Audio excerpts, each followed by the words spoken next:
Existe uma pintura que Freud mantinha em seu consultório, que Lenin pendurou acima de sua cama, que Hitler comprou uma das versões originais.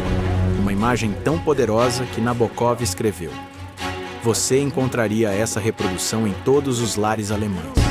E ainda assim, a maioria das pessoas hoje nunca ouviu falar dela. A Ilha dos Mortos, Arnold Böcklin, 1880. Uma pintura sem explicação, sem história narrativa, sem resposta. Apenas uma pergunta silenciosa que atravessa mais de um século. O que aguarda no centro dessa ilha? E por que não conseguimos parar de olhar? Nos próximos minutos, vamos atravessar essa água escura, entrar nessa composição impossível e tentar compreender por que essa imagem assombrou gerações inteiras. Bem-vindo ao Velatura, onde revelamos as camadas ocultas da arte. Vamos começar. Observe esta imagem. Uma ilha rochosa, ciprestes densos e verticais, água imóvel, um barco se aproximando. Parece simples, mas cada elemento dessa composição foi calculado para criar uma sensação específica: paralisia contemplativa. Vamos começar pela estrutura.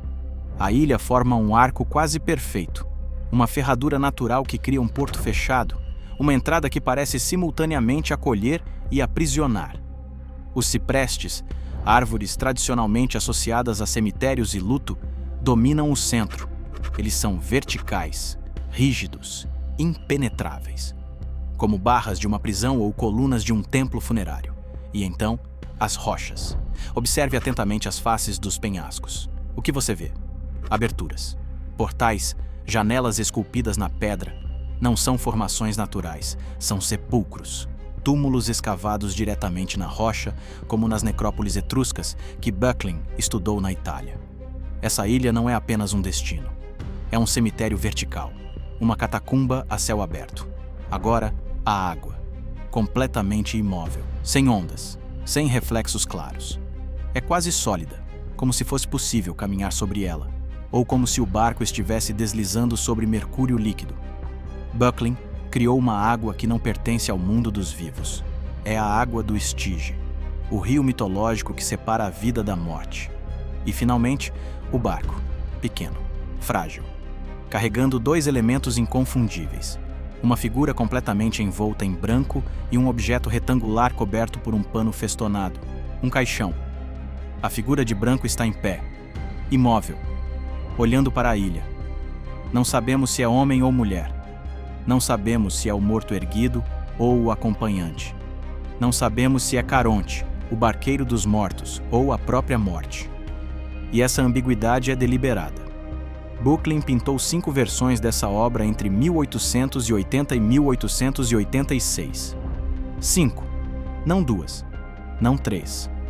5 variações da mesma cena obsessiva, e cada versão é ligeiramente diferente. A primeira versão, aquela que Böcklin fez para si mesmo e se recusou a vender, não tinha o caixão, não tinha a figura de branco. Era apenas a ilha, vazia, aguardando. Foi quando Marie Berna, uma viúva recente, visitou seu ateliê em Florença e viu a pintura inacabada. Ela pediu uma versão, uma pintura para sonhar. E Böcklin adicionou os elementos funerários, o caixão, a figura. Transformou a ilha em destino final. A terceira versão é a mais luminosa, quase diurna, como se a morte pudesse acontecer sob luz clara, sem o véu da escuridão. A quarta foi destruída durante a Segunda Guerra Mundial. Apenas uma fotografia em preto e branco sobreviveu, como se a própria obra tivesse morrido e deixado apenas um fantasma. A quinta versão, pintada em 1886, é a mais sombria, tempestuosa, como se a passagem se tornasse mais violenta, mais inevitável. Mas aqui está o detalhe crucial. Böcklin nunca explicou o que a pintura significava. Ele disse apenas: deve produzir um silêncio tal que alguém ficaria aterrorizado com uma batida na porta. Silêncio, terror, porta. 3 palavras que definem a experiência de olhar para essa imagem. E então, em 1888, Böcklin pintou algo extraordinário: a Ilha da Vida. A mesma composição, mas invertida. Árvores florescendo, cores vibrantes, figuras celebrando, luz abundante, como se ele tivesse criado o oposto exato, o contrapeso filosófico, vida e morte. dois lados da mesma travessia. Böcklin pintou a experiência da iminência, e isso ressoa profundamente com a filosofia do século XIX, especialmente com Schopenhauer, que Böcklin conhecia bem. Para Schopenhauer, a vida é sofrimento constante, e a morte não é fim. É dissolução da vontade individual de volta ao nada universal. A Ilha dos Mortos visualiza exatamente isso, a dissolução iminente, o retorno ao silêncio primordial. Mas há outra camada. Essa pintura funciona como espelho. Böcklin compôs a cena como um palco teatral. A ilha está centralizada. A perspectiva nos coloca como espectadores frontais, mas também nos coloca no barco. Quando você olha para essa imagem, você não está apenas observando. Você está sendo transportado. É por isso que Freud a mantinha em seu consultório. Ele trabalhava com o inconsciente, com a travessia entre o conhecido e o desconhecido. É por isso que Lenin a pendurou acima de sua cama. Ele vivia imerso em ideologia sobre morte e transformação revolucionária. É por isso que Hitler a comprou. Ele estava obcecado com mitologia germânica, com Valhalla, com destinos heróicos além da morte.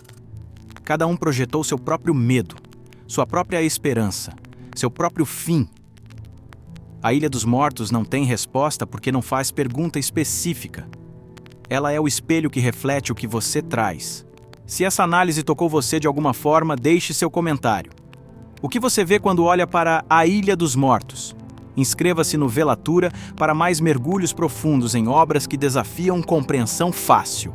E lembre-se, algumas imagens não existem para serem compreendidas, elas existem para serem atravessadas.